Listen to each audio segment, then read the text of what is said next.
Hi guys, and welcome back to my channel Illustrator. I am Tor, and yes guys, that is right. Today is the 1st of October 2018, and you guys know what that means. Bum bum bum, dramatic music. Yes, it is that time again for Inktober. Dun dun dun, lots more dramatic music. Can you tell I'm excited? Okay, so many of you know by now what it is when I say Inktober and how to get involved if you want to. It's not mandatory, okay? You don't have to feel pressured to join in with Inktober. It's completely up to you guys. A quick rundown and history through Inktober is that it is completely optional, with the main activity of drawing something with ink. And the main idea behind the whole thing was to promote good drawing habits just through repetitively drawing something each day for a month, and hopefully getting that to sink in and create positive new habits or better improved habits moving forwards. Each year there is an official list of prompts on the website, which I'll link in the section below for you guys if you haven't already seen it, which are for you to follow if you want. And that is very important what I just said there, if you want to. It is completely optional. You can make up your own list. When I first started, I made up my own stuff, and actually above I will link to you guys a playlist of my first Inktober officially on YouTube. 2016. I must warn you, it's a little bit cringy because that was when I was very new at YouTube, and you can tell looking at it back, and I feel very awkward actually saying go and see that, so I'll leave that there if you want to go and see it. It's completely up to you, completely open canvas. Last year saw an absolute rage war over on Twitter when the creator Mr. Jake Parker made a little bit of a boo-boo when he made a comment in passing on the social media platform where everyone can see him, with a comment with the essence implying that Inktober is purely for traditional media and inks. That was basically his thing, and that caused, well, you can imagine, it was like someone threw a brick through a window, because my gosh, did the digital artists and the inky artists go at it. Can we just take a second and put a pin in that idea just for a second, right?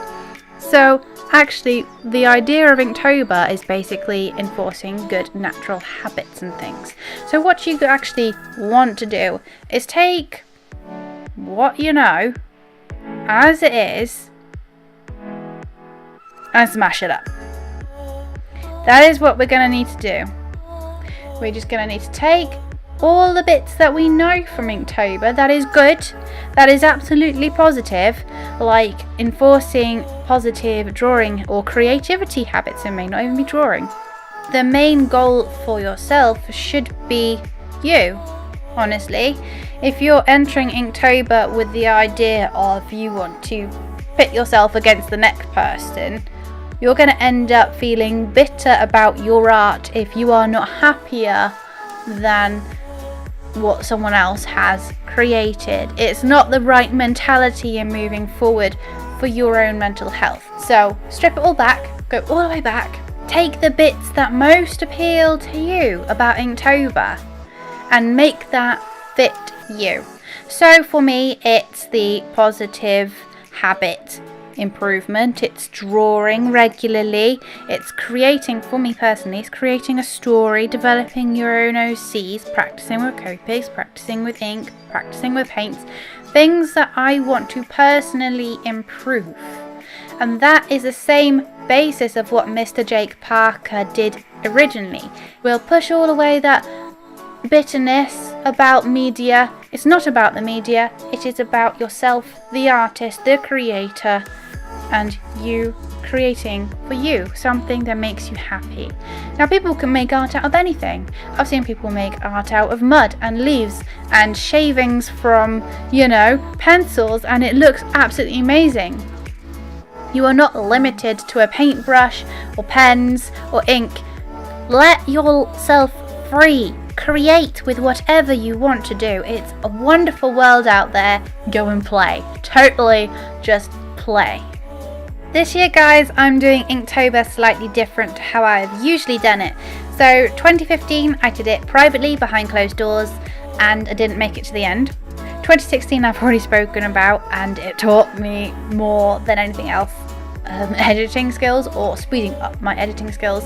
I'll leave that link in the section below. And last year I did actually make it to the end. I followed the official prompts and everything, but I did not film every day and that felt so much better. So that is what I'm going to do again as far as filming goes. So I am going to film probably bits of every day, but release a video halfway through for half of the story and at the very end to finish the story. So as you may have picked up there, I have weaved this year's official prompt list into a story for Tina and Tango to follow, which I'm really excited about because this is probably going to be the first time officially Tina and Tango have appeared in a story or comic together. So basically, Tina is my original OC, going back years and years and years and years. She has developed a whole bunch. She's got a lot shorter and cuter and mushier, and her head and her ears is roughly the same size as her body. So anatomy wise, completely off. But that is how I've chosen to draw her, and seeing as she is my own OC, that is completely fine. That is how I want her to be. Tango is new, and if you followed me last year you will know exactly where he came from. He actually came from Inktober last year, so he is quite the babe when it comes to new OCs, and I have fallen in love with his character, which I will explain more another time in a different video about OCs, because that's a whole other subject for a whole another day. So for this story, you might have guessed from just, I don't know, how I speak, or if you've seen me write anything recently, you will notice that my writing style is a little bit lacking. I suppose you could say that. It's not an excuse. I am dyslexic, but it's never really held me back because I'm more a visual person. So it can cause problems, I'm not gonna lie. Dyslexia is not fun, but it doesn't really mean anything being dyslexic. It just means you're a more visual person. So if you are dyslexic like me, dude, don't worry. There are so many things you can do to get over, well, not even get over, get a grasp of, that's probably a better terminology.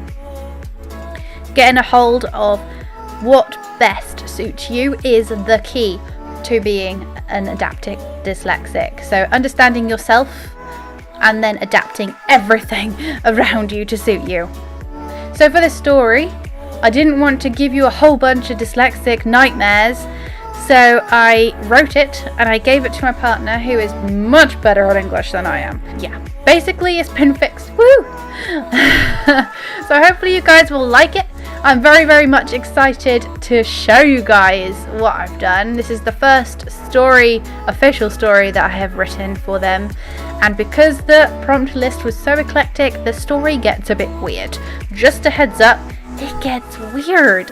I can't wait to see your guys' artwork. Please remember to like this video if you liked, subscribe if you haven't, and don't forget to hit that little notification bell to stay in the loop.